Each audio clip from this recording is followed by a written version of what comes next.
Well, the Jets made some headlines yesterday, although the Patriots commandeered the day.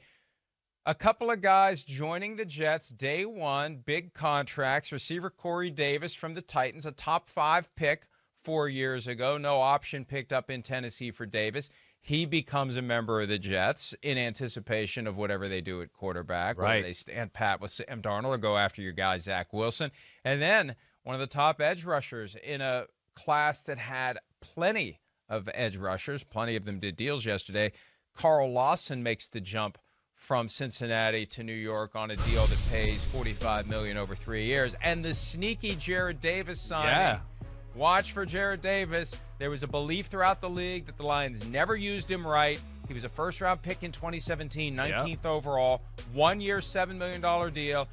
And this is a strategic deal by him and by the team. They think this guy is going to take off in Robert Saleh's defense. So the Jets doing what they have to do to lay the foundation for using that second overall pick and making their team better in Saleh's first year as the head coach. Definitely. Really the team that I look at with the second most impressive day in free agency yesterday other than New England.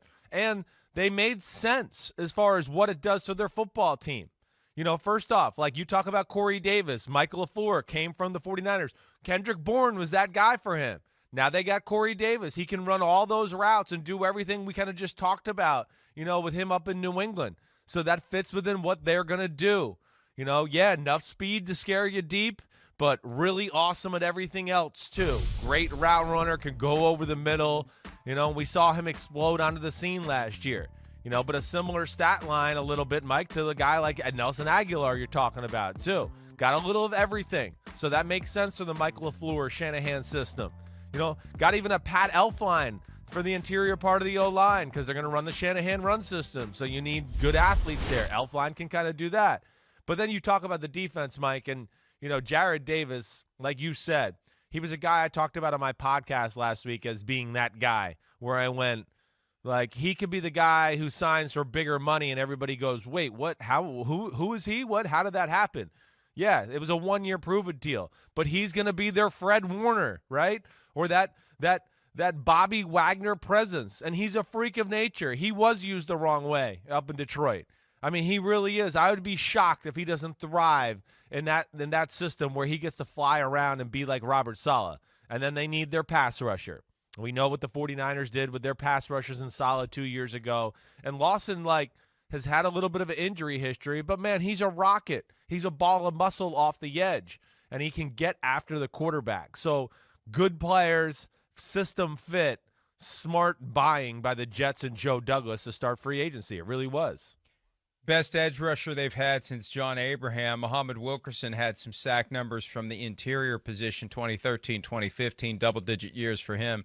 But Abraham, the last guy from the outside to get it done for the Jets. Right. So it's between that and the possibility of getting a franchise quarterback in Zach Wilson, the guy from BYU that you think's that, and this is not light praise that you throw around when you mention a guy like Mahomes or Rodgers in comparison to Wilson, but the Jets could be on the verge of figuring things out in a way that they haven't in a very long time. Yeah. So when you throw in where the Bills are and what they've accomplished, where the Dolphins are and what they're in the process of accomplishing, what the Patriots are trying to do to reestablish themselves, and the Jets, who are the stragglers but are hauling ass to catch up. Right. AFC East got a lot more interesting yesterday. It definitely did. You know, of course, I look at New England just on paper, and I go, okay, yeah, the Bills are still the number one team in the division, but I'm not putting New England too far behind.